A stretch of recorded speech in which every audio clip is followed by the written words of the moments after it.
হরে কৃষ্ণ কৃষ্ণ কৃষ্ণ হরে হরে হরে রাম হরে রাম হরে হরে। সকল ভক্তদেরকে সকালে ক্লাসে স্বাগত জানিয়ে আজকে আবার একটি নতুন ক্লাস। প্রথমে আমরা ভগবানকে স্মরণ করে নেব। ওম নমো ভগবতে বাসুদেবায়। ওম নমো ভগবতে भगवते বাসুদেবায়। वासुदेवाय। ওম নমো ओम ভগবতে भगवते বাসুদেবায়। वासुदेवाय। তো হরে কৃষ্ণা, এতদূর পর্যন্ত আমরা যেখানে পৌঁছেছি সবাইকে আমি মিউট করে দিচ্ছি কিছুক্ষণের জন্য। কিছু বলার থাকলে আপনাদের হ্যান্ড রেজ করে বলতে হবে। আর আমরা এ পর্যন্ত 6 নম্বর অধ্যায় পর্যন্ত আমরা পড়ে ফেলেছি। আজকে আমাদের 6 নম্বর অধ্যায় শেষ হয়ে যাবে। ভগবত গীতা কি? ভগবত গীতা ভগবানের উপনিষৃত বাণী। সেই জন্য ভগবান আর ভগবত গীতার মধ্যে কোনো পার্থক্য নেই। প্রত্যেকটা মুহূর্তে যখনই আমরা ভগবত গীতা পঠন করব, আমাদের শুধু একটা জিনিস মনে রাখতে হবে, আমরা ভগবানের উপনিষৃত বাণী পঠন করছি। তো এবার ভগবত গীতাতে ভগবান অর্জুনকে কি বলেছিলেন, তার মধ্যে আমাদের কি কি অবিলম্বে গ্রহণ করতে হবে সেটা নিয়ে আমরা সর্বদা আলোচনা করি। তো প্রথমে আমরা বলবো ভগবত গীতা থেকে কি জানতে পারি।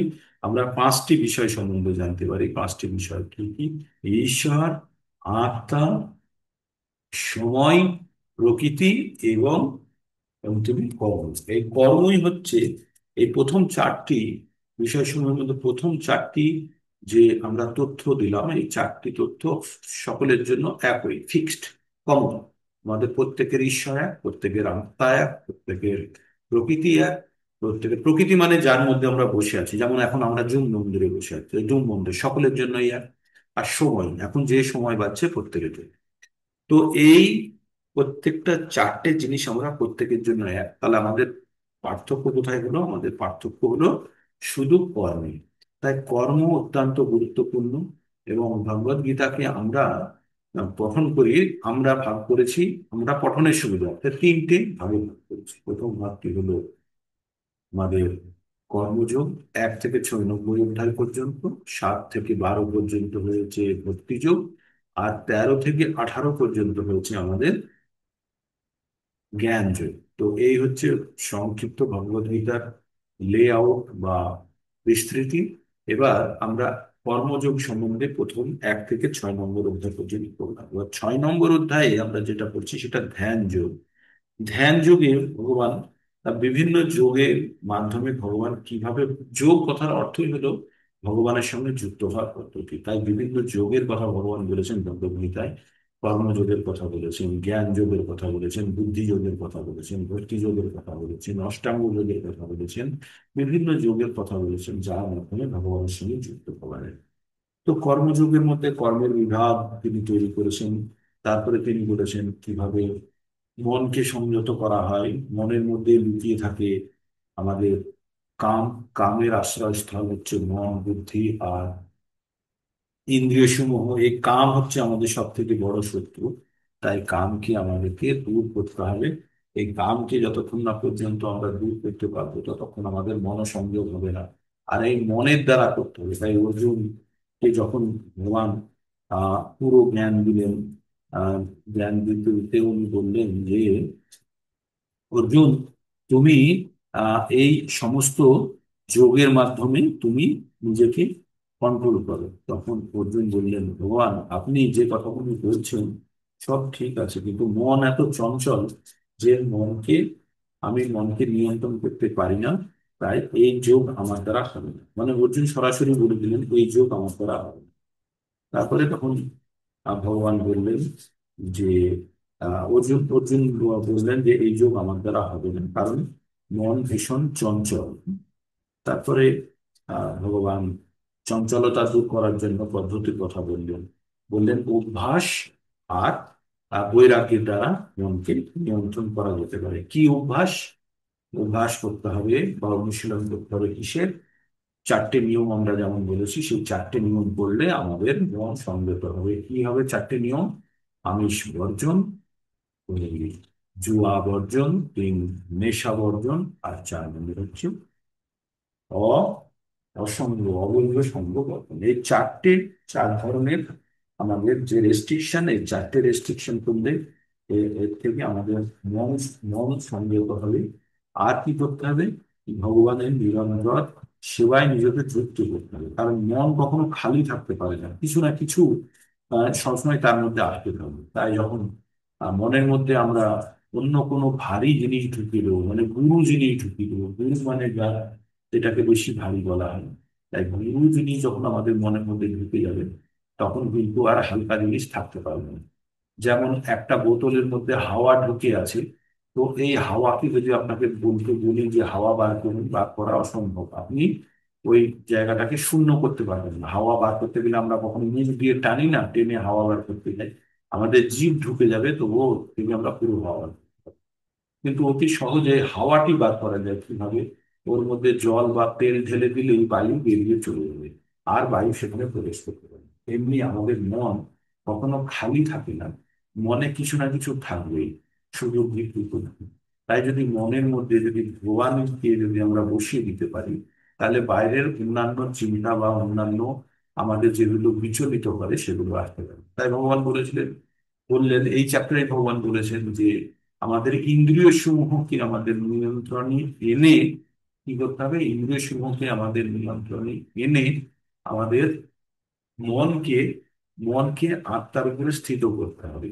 আর যখন তখন যেন ইন্দ্রিয়ের বিষয়সমূহ আমাকে যেন বা ভক্তকে যেন বিচলিত করতে না পারে, সেই জন্য আমাদের এই যোগ সাধনা, বিভিন্ন যোগের মাধ্যমে শুধু মনকেই সম্বরণ করার কথা বলা হচ্ছে। তার মন যদি আমাদের শুদ্ধিকরণ হয়ে যায়, তাহলে কিন্তু আত্মার উপরে স্থিত হয়ে আত্মা পরমাত্মার সঙ্গে যুক্ত হওয়ার প্রক্রিয়াটাকে সুন্দরভাবে চালিয়ে যেতে পারবে। তো এইভাবে আহ বলার পরে অর্জুনের তখন মনে হলো যে ঠিক আছে, সবই তো ঠিক বললেন, আপনি এত যোগের কথা বললেন, আমি যদি পরীক্ষায় ফেল হয়ে যাই তাহলে কি সার্টিফিকেট পাবো না? মানে এই ধরনের আমাদের প্রশ্ন থাকে। তো তেমনই অর্জুন জিজ্ঞেস করলো, যদি কেউ যদি ভক্তি করতে করতে কোনোভাবে যদি সে ভক্তির পথ থেকে যদি বিচ্যুত হয়ে যায়, ভক্তি যদি সম্পূর্ণ করতে না পারে, তাহলে কি হবে? তার তার দশা কি হবে? সে কি, তারপরে বললো, সে কি ছিন্ন মেঘের মতো হারিয়ে যাবে, যে না জগতিক সুখ ভোগ করতে পারলো, না ভগবানকে প্রাপ্ত করতে পারলো, উভয়ই দিক থেকেই কিছু পেল না? তাহলে কি সে, তার কি গতি হবে ভগবান? আর আপনি এই সন্দেহ, আপনিই শুধু আমার দূর করতে পারবেন, আর কেউ পারবেন না।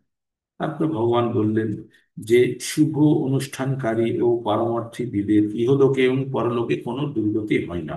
হে বৎস, কল্যাণকারী কোনো অবগতি হয় না। এই যে আমরা ভক্তি করার চেষ্টা করছি বা ভক্তি পথে অগ্রসর হওয়ার চেষ্টা করছি, এই চেষ্টা কখনোই ব্যর্থ যাবে না। সেটা 2 নম্বর অধ্যায়ের 40 নম্বর শ্লোকে অলরেডি আমরা শুনে চলে এসেছি।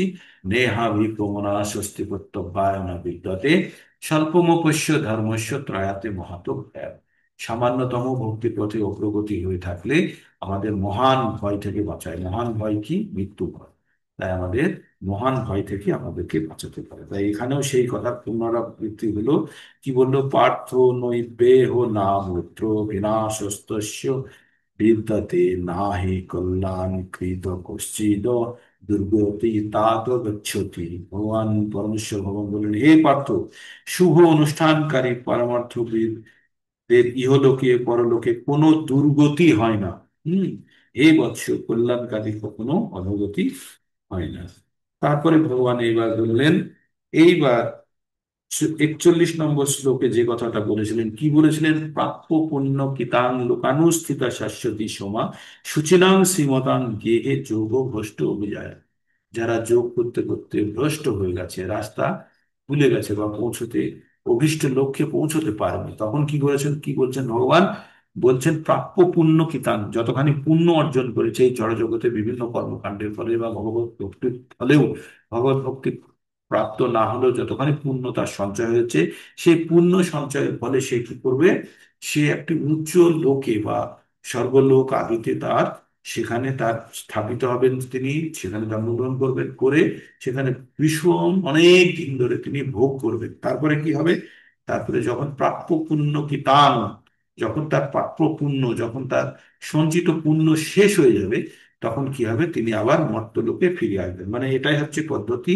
আমরা বাইরে থেকে টাকা ইনকাম করে নিয়ে, কষ্ট করে টাকা ইনকাম করে দীঘা বা পুরী বেড়াতে গেলাম, টাকা শেষ, আবার বাড়িতে ফেরত। তাই বলছে যে প্রাপ্য পুণ্য কৃতাং লোকানুস্থিতা শাশ্বতী সমা শুচিনাং শ্রীমতাং গেহে যোগ ভ্রষ্ট অভিজায়। তো আমরা যেমন টাকা শেষ হয়ে গেলে বাড়িতে ফেরত চলে আসি, নিজের বাড়িতে, কিন্তু এই ক্ষেত্রে বলছে যে এই মৃত্যুর পরে মানুষ তখন কি হবে, একটি উচ্চ লোকে, স্বর্গলোক বা ওই ধরনের উচ্চ লোকেও যাবে, গিয়ে সেখানে অনেক দিন ধরে সে ভোগ করবে, পুণ্য কর্মের ফল সে এখানে সেখানে ভোগ করবে। ভোগ করার পরে কি হবে, সে পরবর্তীতে আবার মর্ত্যলোকে ফিরে আসবে। এসে কোথায় জন্মগ্রহণ করবে? সে জন্মগ্রহণ করবে কোনো শুচি পবিত্র ব্রাহ্মণ পরিবারে অথবা কোনো ধনী পরিবারে, যেখানে জন্মগ্রহণ করে সে সে পারমার্থিক যে, বা অথবা পরের শ্লোকে কি বললো, অথবা যোগী নাম কুলে ভগবতী ভীমতম এতদ্দে দুর্লভতরম লোকে জন্ম যদৃশ্য শুন্য। বললেন অথবা, অথবা কি বললেন, অথবা দীর্ঘ সাধনার পর যারা যারা অনেক সাধনা করেছে, এটা আগেরটা বললাম যে কম সাধনা করেছে, তারা যদি আহ যোগে ভগবানের কাছে না পৌঁছতে পারে, তাদের কি গতি হচ্ছে, তারা উচ্চ লোক ভোগ করছে, ভোগ করে আবার মর্ত্যলোকে ফিরে আসছে। যখন মর্ত্যলোকে ফিরে আসছে তখন ব্রাহ্মণ পরিবারে বা ধনী পরিবারে জন্ম। কিন্তু যারা অনেক যোগ করেছিল, করে সামান্যর জন্য রয়ে গেছে, তাদের কি হবে? তাদের বলছে সেই রকম যোগভ্রষ্ট পুরুষ, জ্ঞানবান যোগীদের, মানে তখন তারা কিন্তু একদম পুরোপুরি বৈষ্ণব বা মানে যোগী পরিবারে জন্মগ্রহণ করবে, যেখানে করে আর জীবনের যে সামান্যতম টুকু বাকি আছে, যেটুকু বাকি ছিল সেইটুকু পূরণ করবে। সেটাই এবার 43 নম্বরে কি বলছে, তত- তত্র তং বুদ্ধি সংযোগং লভতে পূর্বদেহিকম পূর্বদেহিকম যততে চ তত ভূয় সংসিদ্ধ কুরু নন্দন। আবার বলি, তত্র তং বুদ্ধি সংযোগম লভতে পূর্বদেহিকম যততে চ তত ভূয়ঃ সংসিদ্ধ কুরুনন্দন। হে কুরুনন্দন, কুরুনন্দন কাকে বলছে? অর্জুনকে বলছে। সেই প্রকার জন্মগ্রহণ করার ফলে তিনি পূর্ব জন্মকৃত পারমার্থিক চেতনার বুদ্ধি যোগ লাভ করে সিদ্ধি লাভের জন্য পুনরায় জন্ম।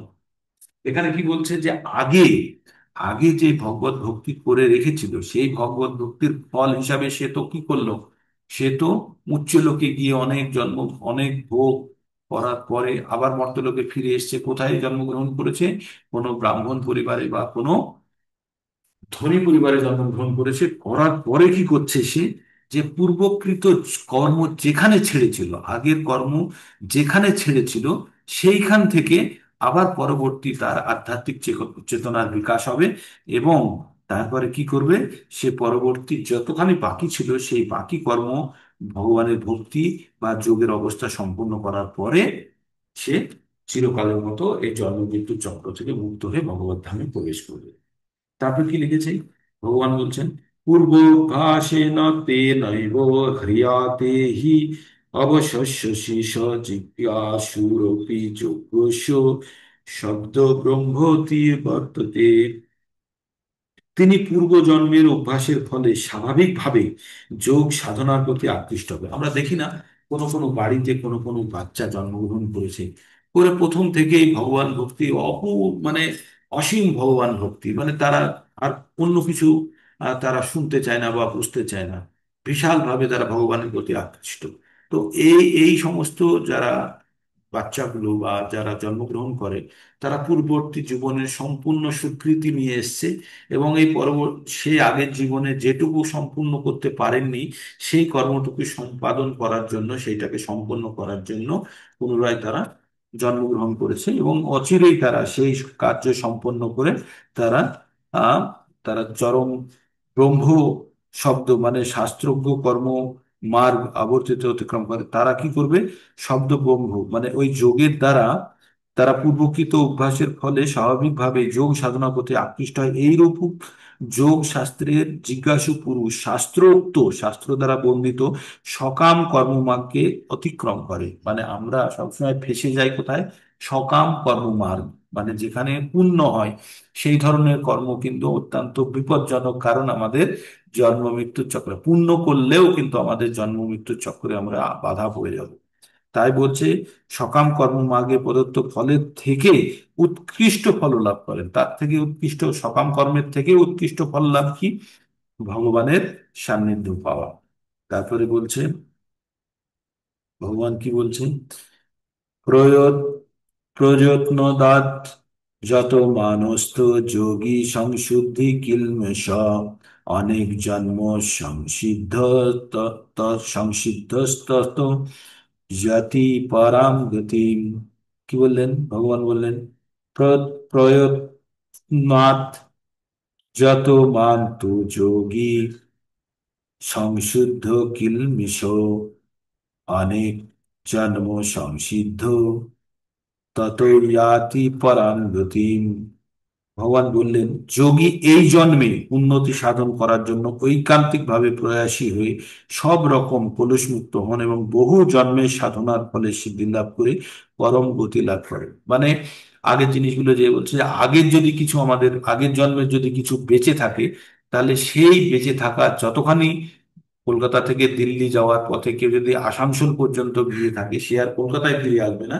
সে আসানসোল থেকে দিল্লির দিকে পরবর্তী জার্নিতে বা পরবর্তী যাত্রা শুরু করবে। বা কেউ দিল্লির আগে গাজিয়াবাদে নেমে পড়েছে, তো তাহলে কি সে কলকাতা আবার ফিরে আসবে না? সে গাজিয়াবাদ থেকে পরে ট্রেন ধরে সে দিল্লি চলে যাবে। তেমনই কোনো জীবনে ভগবত ভক্তির পথে যদি কেউ সামান্য অগ্রগতি হয়ে থাকে, পরবর্তী জীবন সে কি হবে? পরবর্তী জীবন কিন্তু সে যতখানি আগের জীবনে এগিয়ে রেখেছিল তার পরের থেকে শুরু করবে। তাই আমরা এখানে যারা বসে আছি, অবশ্যই আমাদের মধ্যে আগের জন্মকৃত সামান্যতম হলেও সুকৃতি আছে, যার ফলস্বরূপ আমরা এখানে আজকে ভগবত কথা শুনছি। এটা এক জন্মের সুকৃতির ফল হিসেবে কখনোই আপনারা গণ্য করবেন না। আমরা জন্ম জন্মান্তর ধরে এই ধাক্কা খেতে খেতে খেতে খেতে কখনো কারণ মুখে ভগবানের নাম শুনেছি, কিছু শুনেছি, কোনো জন্মে কোনো স্বীকৃতি থেকেছে, তার ফলে আজ আমরা ভগবত গীতা পঠন করছি এবং শ্রবণ করছি এবং ভগবানের নাম প্রচার, যেটা ভগবান সব থেকে বেশি পছন্দ করেন, সেটার জন্য আমরা উন্মুখ হয়ে চেষ্টা করছি। আপনারা প্রত্যেকে চেষ্টা করছেন কিভাবে ভগবানের নাম সকলের কাছে পৌঁছে দেওয়া যায়। তো এই চেষ্টা কখনো ব্যর্থ যাবে না। ভগবান অত্যন্ত সন্তুষ্ট হবে কার প্রতি? আমাদের প্রত্যেকের প্রতি, যারা এই নিজের ভক্তির জন্য কাজ করছেন এবং অন্যের ভক্তির অগ্রগতির জন্য যারা অন্যকে সাহায্য করছেন। তারপরে কি বলছে?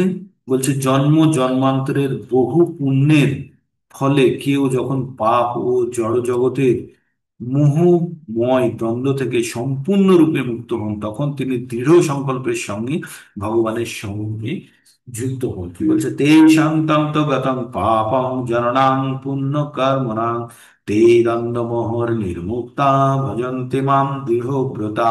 এই শ্লোকটি পড়বো আমরা 7 নম্বর অধ্যায়ের 28 নম্বর শ্লোকে আমরা পড়বো। কি বলছে?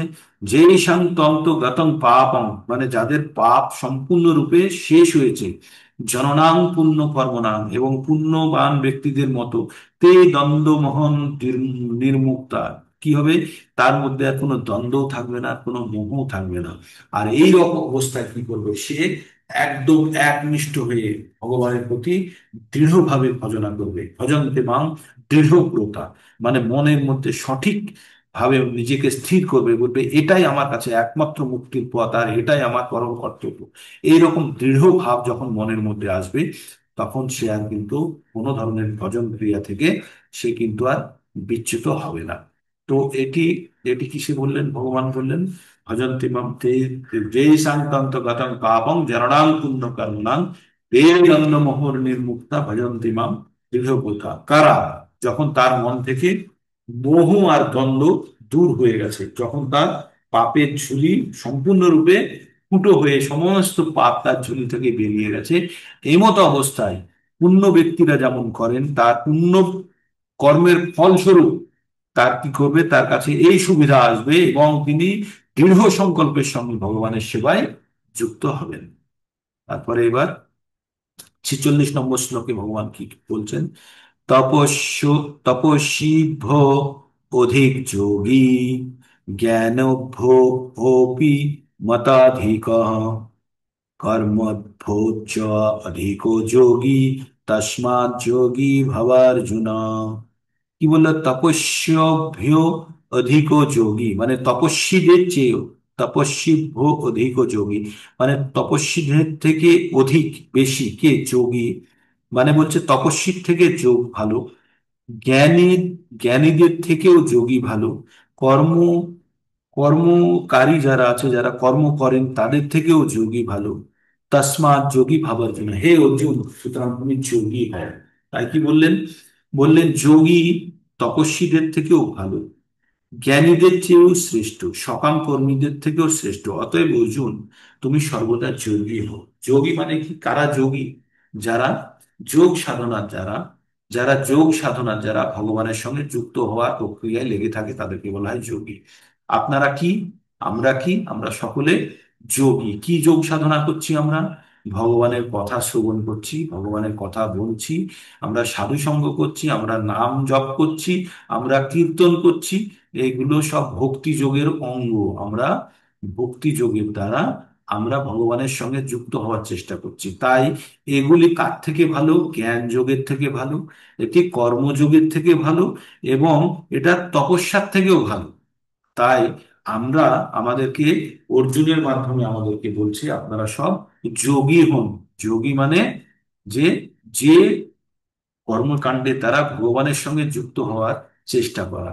এটা সব থেকে, তার তাহলে কি আমাদের কাছে এসে দাঁড়ালো, যে ভক্তি যোগের পথ অনুশীলনের দ্বারা আমরা কর্মযোগ, জ্ঞান যোগ বা তপস্যা, এই তিনটিকেই আমরা অতিক্রম করতে পারি, বা তিনটের থেকেও ভালো কিছু পেতে পারি, সেটা ভক্তি যোগের দ্বারা। তবে আমরা এই যে জ্ঞান, আমরা 5 নম্বর 4 নম্বর অধ্যায়ে আমরা জ্ঞান পড়েছি।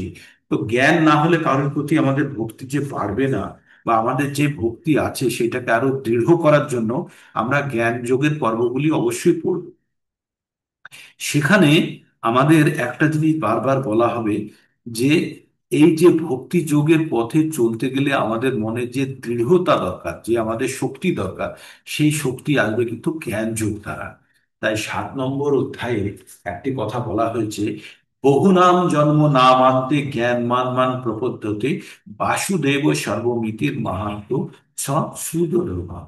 মানে কি বলছে, বহু জন্মের পর জ্ঞানীরা এটি জানতে পারে যে ভগবান কৃষ্ণ সবকিছুর মূল, এবং তার সেবা করাই আমাদের পরম কর্তব্য। এই জিনিসটা যখন কেউ জেনে যাবে, তখন সে জন্ম মৃত্যুর এই যে আবর্ত থেকে সে বেরিয়ে যাবে। আমাদের বিভিন্ন স্টেজে পরিবর্তন কিভাবে হয়? আমাদের পরিবর্তনগুলো আসে, প্রথমে মানুষ বহু জন্ম তক নাস্তিক হিসাবে থাকে, তার কোনো কোনো জিনিসে ভগবানের বিশ্বাস নেই, বহু জীবন থাকে। তারপরে তারা কর্মযোগে বিশ্বাস করে, তারা বিশ্বাস করে যে কর্ম করলেই সবকিছু হয়, কর্মই ধর্ম। অনেকে বলে না, কর্মই ধর্ম, কর্ম করো, কর্ম করে যাও। কর্ম করে কারা? যারা লেবার, যারা শূদ্র শ্রেণীতে পড়ে, তারা কর্ম করবে। তাহলে আমরা কি কর্ম করব না? করব, বুদ্ধিমত্তার সঙ্গে করব, যেটা প্রয়োজন সেটা করব। তাহলে ভগবান 4টে বর্ণে ভাগ করেছে, কিসের ভিত্তিতে? গুণ আর কর্মের ভিত্তিতে। আমাদের মেধা যদি কম থাকে তাহলে আমাদের শারীরিক পরিশ্রম করতে হবে, আর মেধা যদি বেশি থাকে তাহলে তখন আমরা আমাদের মস্তিষ্কের দ্বারা, আমাদের মন দ্বারা, আমরা বুদ্ধি দ্বারা আমরা কর্ম করতে পারবো। তাই আমাদেরকে আমাদেরকে জানতে হবে যে আমাদের কোনটা করা উচিত। আপনারা যারা এখানে বসে আছেন প্রত্যেকে জানেন, যে কোনো মানে অর্গানাইজেশনে বা যে কোনো প্রতিষ্ঠানে কি থাকে? লেবার থাকে, ম্যানেজার থাকে, সুপারভাইজার থাকে, ফিনান্স থাকে, এমডি থাকে, চেয়ারম্যান থাকে, আছে তো? বিভিন্ন স্তরে বিভিন্ন ব্যক্তিত্বরা আছে তো। কেন তারা বিভিন্ন লেভেলে বিভিন্ন ব্যক্তিরা কেন আছে? তাদের মেধা শক্তির উপর ভিত্তি করে। এমন নয় যে আমি, আমার বাবার কোম্পানি বলে আমি একদম সর্বোচ্চ শ্রেণীতে বসে গেলাম, যদিও প্রাইভেট কোম্পানিতে কিছু তো এরকম হয়, কিন্তু তাদের মধ্যে কিছু না কিছু মেধা অবশ্যই থাকবে। কিন্তু আপনি দেখুন, একটা ব্যাংকে গেলে আপনি বিভিন্ন, একজন ম্যানেজার পাবেন, একজন ব্রাঞ্চ ম্যানেজারকে পাবেন, 2-3টে সার্ভিস ম্যানেজার পাবেন, তারপরে ক্লার্ক পাবেন, ক্যাশিয়ার পাবেন, তারপরে চতুর্থ শ্রেণীর কর্মচারী পাবেন, সিকিউরিটি গার্ড পাবেন। তো বিভিন্ন লেভেলের লোক পাওয়া যাবে। তো এটা কি ভগবান বলে গেছে যেভাবে ভাগ করো? না, এটা তাদের মেধা শক্তি অনুযায়ী আমরা নিয়মিত ভাগ করছি। তো ভগবান মেধা শক্তি অনুযায়ী ভাগ করেছে। আপনার যদি মেধার উন্নতি হয় তাহলে আপনার নিজের অবস্থার পরিবর্তন করাতে পারেন। তাই ভগবান বলছেন যে জ্ঞানী ব্যক্তিরা যারা, তাহলে কি হলো, মানুষের পর্যায়ক্রমে মানুষের উন্নতি কিভাবে হয়? প্রথমে কি করে মানুষ? প্রথমে মানুষ ভাবে ও ভগবান টগবান হয় না, কর্ম করো আর খাও। তারপরে কর্মের প্রতি তাদের আসক্তি হয়। তারপরে তারা জানতে পারে যে কর্ম করে বুঝি ভগবানকে পাওয়া যায়। যখন কর্ম করে যখন তারা সন্তুষ্ট হয় না, তখন ভাবে কি জ্ঞানের প্রয়োজন, জানার প্রয়োজন, কিভাবে ভগবান পাওয়া যাবে। এবার তারা প্রচুর জ্ঞান, ভৌতিক জ্ঞান বা আধ্যাত্মিক জ্ঞান অর্জনের চেষ্টা করে। জ্ঞান অর্জনের পরে তাদের কি মনে হয় যে এই জ্ঞান লাভের ফলে আহ অনেক দিন ধরে জ্ঞান লাভের পরে যখন পুষ্ট হলো, তখন মনে হচ্ছে যে না, এই জ্ঞান দিয়েও হবে না। তখন কি করে, তারা ভক্তির পথে আসে।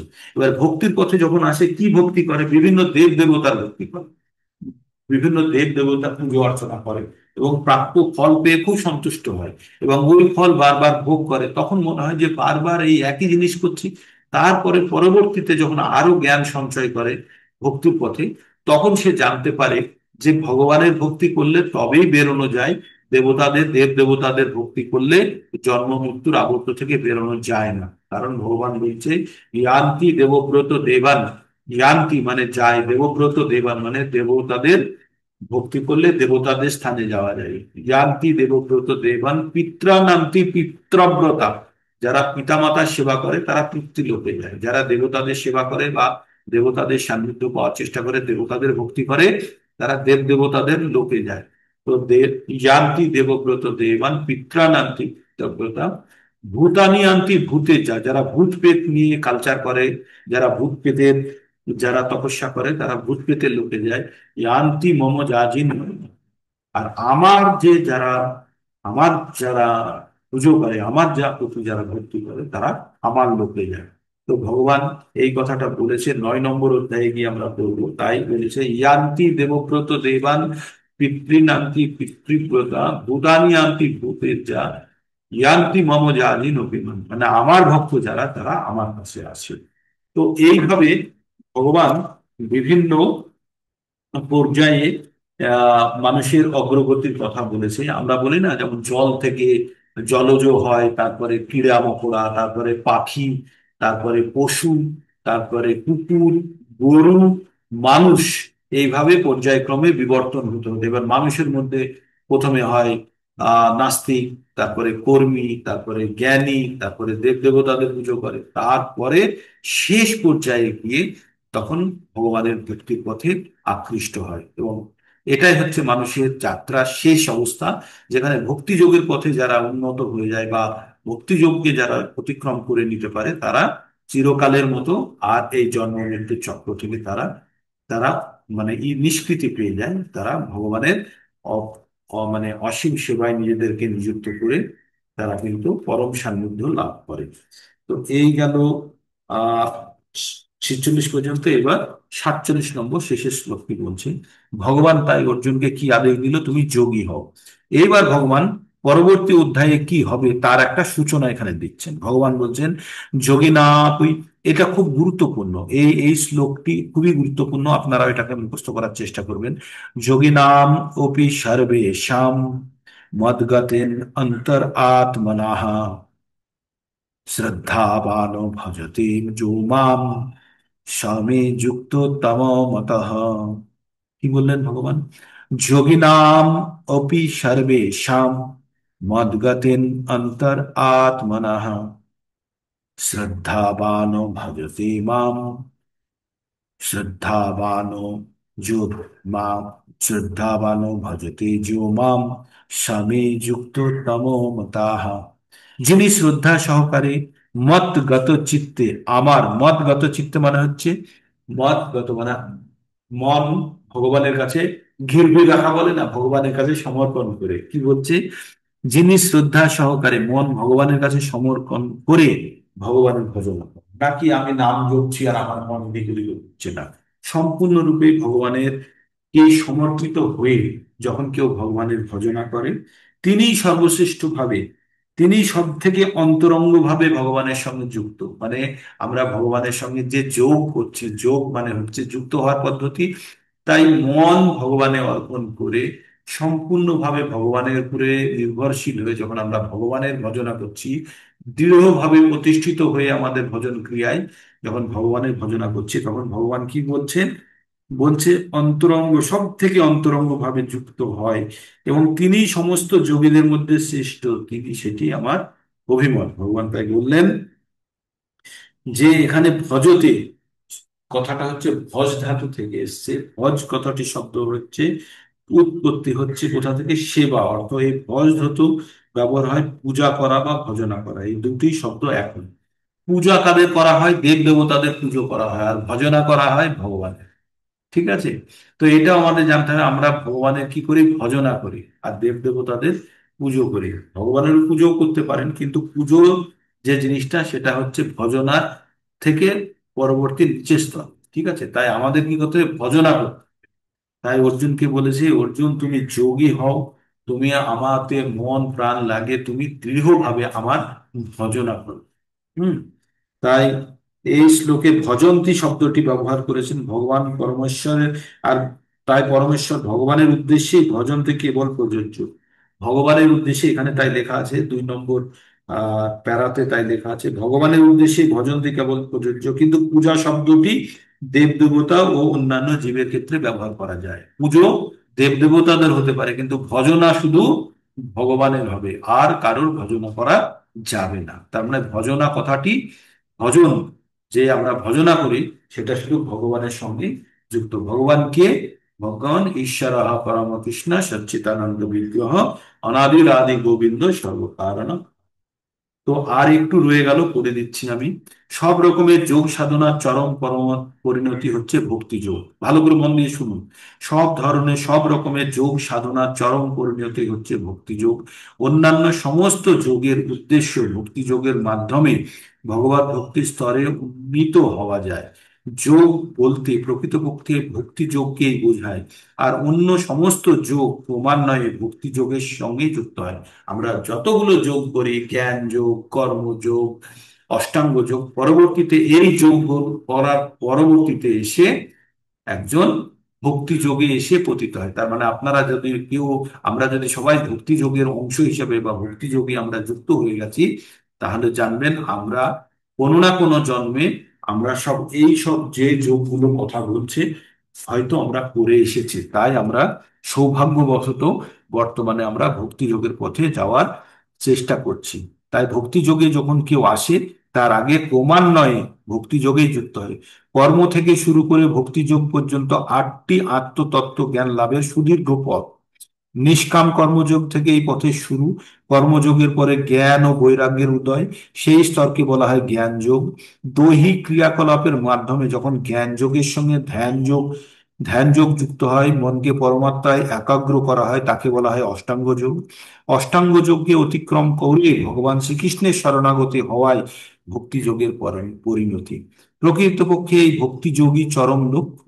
কিন্তু পুঙ্খানুপুঙ্খভাবে ভক্তি যোগের বিশ্লেষণ করার জন্য অমস্ত অন্যান্য সমস্ত যোগ সম্বন্ধে অবগত হতে হয়। তাই যোগী প্রগতিশীল, তিনি নিরন্তর সৌভাগ্য অর্জনের যথার্থ মার্গে আরূঢ় রয়েছেন। তিনি প্রগতিহীন হয়ে কেউ যখন কোনো এক স্তরে স্থিত হয়ে পড়ে, তখন সেই স্তরের নাম অনুসারে কর্মযোগী, জ্ঞান যোগী, ধ্যান যোগী, রাজযোগী, হঠযোগী ইত্যাদি নামে অভিহিত করা হয়।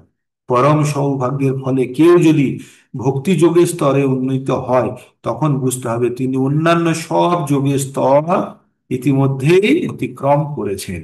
ঠিক আছে? তাই কৃষ্ণ ভাবনামৃত লাভ করে কৃষ্ণ ভক্ত হওয়ার মাধ্যমে যোগ মার্গের সর্বোচ্চ শিখর। যেমন আমরা যখন হিমালয় পর্বতের কথা বলি, তখন আমরা পৃথিবীর সর্বোচ্চ পর্বতমালাকে বলি, যার সর্বোচ্চ শিখর হচ্ছে মাউন্ট এভারেস্ট। তাহলে আপনাদের মনের মধ্যে যদি কারো এখনো সংশয় থাকে, ভগবান শ্রীকৃষ্ণের সেবা করাই আমাদের জীবনের মূল উদ্দেশ্য এবং চরম উদ্দেশ্য, এটা যারা গ্রহণ করে নিতে পেরেছেন তারা আগে সমস্ত কর্ম শেষ করে আসতে পেরেছেন। কিন্তু যারা এখনো আগের কর্মগুলো শেষ করতে পারেননি, তাদের মনের মধ্যে কিন্তু এখনো দ্বিধা থাকবে। এবং ওই পর্যায়গুলো যতক্ষণ না পর্যন্ত আপনারা শেষ করতে পারবেন, ততক্ষণ পর্যন্ত আপনারা কিন্তু ভগবত ভক্তির পথে সেই চরম বা অগ্রগতি পাবেন না। এখনো অনেকের মনের মধ্যে থাকে না যে একটু মা দুর্গার একটু পুজো করে নি, মা সরস্বতীর একটু পুজো করে নি, গণেশজির একটু পুজো করে নি, আর শিবজির একটু পুজো করে নি, ব্রহ্মার একটু পুজো করে নি। পুজো করতে পারেন, কিন্তু পুজো কিসের উদ্দেশ্য করতে হবে?